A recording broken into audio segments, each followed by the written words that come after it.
Right, 2011, day 1, question 3. We're asked to factorise, so we're looking for a common factor first of a and b.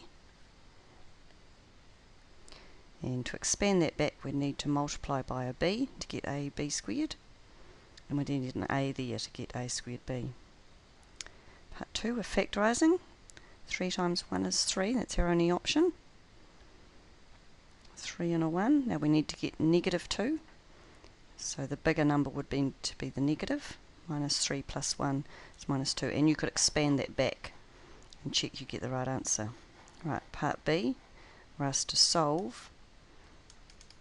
And it's clearly a quadratic.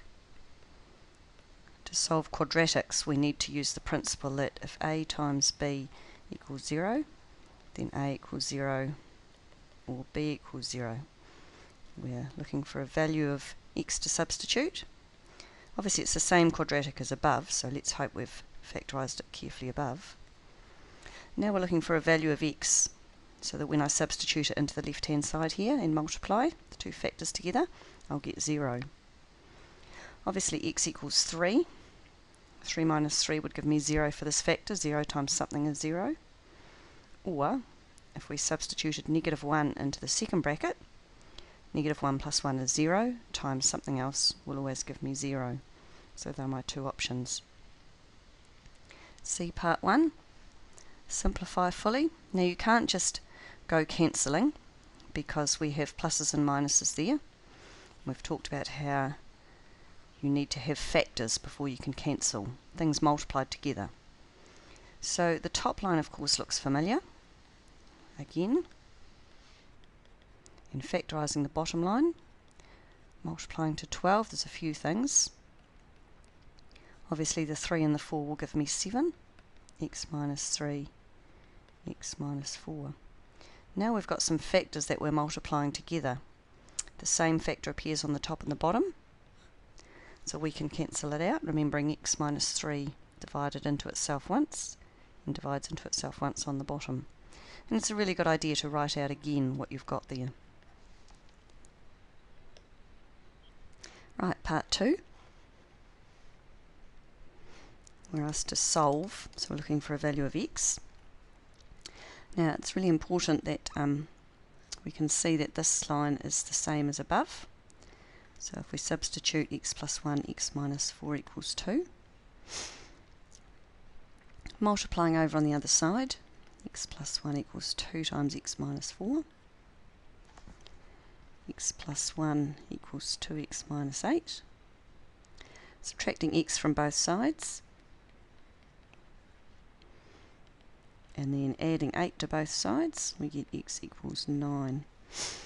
Now, it is important with one like this to realise that by doing that, there's a possibility we've lost another solution. So another way to solve this would be to multiply. Take this denominator, multiply both sides by it, which equates to multiplying on the other side. Taking it up over there and timesing by it.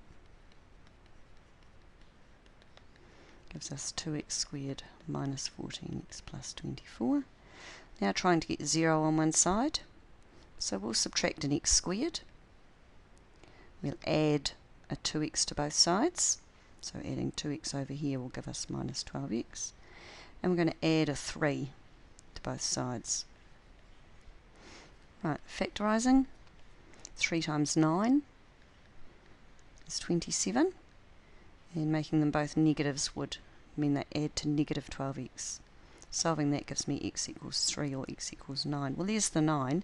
Now we need to ask ourselves about the 3, whether that could possibly be a solution.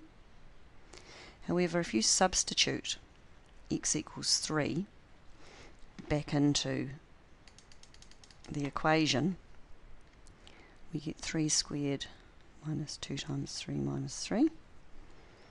All over 3 squared minus 7 times 3 plus 12. And that, of course, we want to equal 2. Top line and bottom line.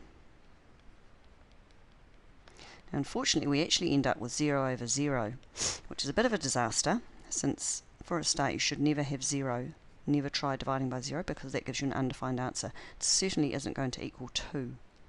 So x equals 3 isn't a solution, and the only acceptable solution is x equals 9.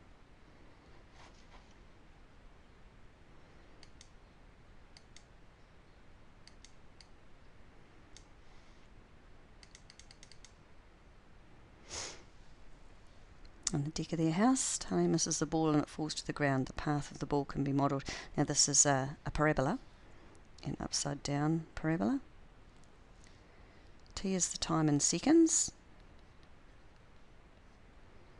and h is the height in metres. How long after it is thrown will the ball hit the ground? So we're looking for that time there. It's thrown from here, hits the ground again. Now when it hits the ground, the height is actually 0. Explain what you're calculating. So what we want to do is solve negative t squared plus 2t plus 8 equals 0, because this will be where the ball hits the ground. Always difficult with a negative in the front, so the best thing to do is to multiply both sides by -1. As long as what you do to one side you do to the other, that will make it a positive t squared. And 0 times anything, of course, is 0. Now we can factorise. We'll need a -4, +2. So t equals 4 or -2. So let's think about what that tells us.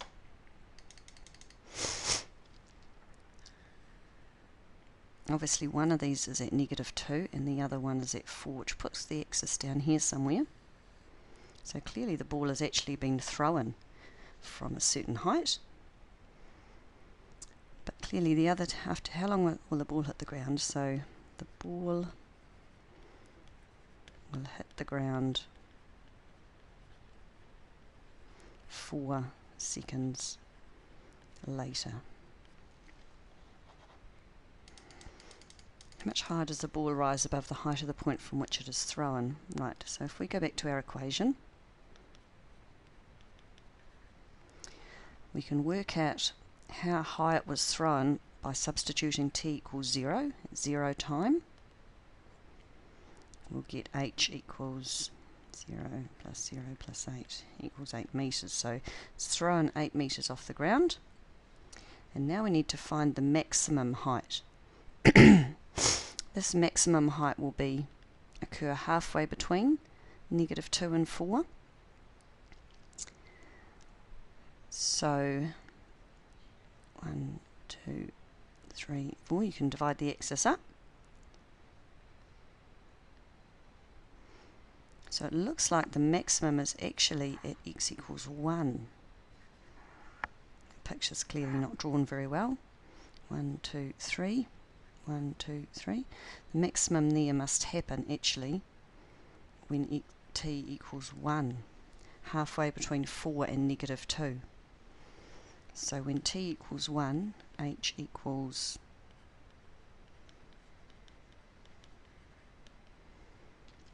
8 plus 2 is 10. Now that's negative of 1 squared. 1 squared is 1, so that's -1. 8 plus 2 is 10, minus 1 is 9 metres. So the difference in height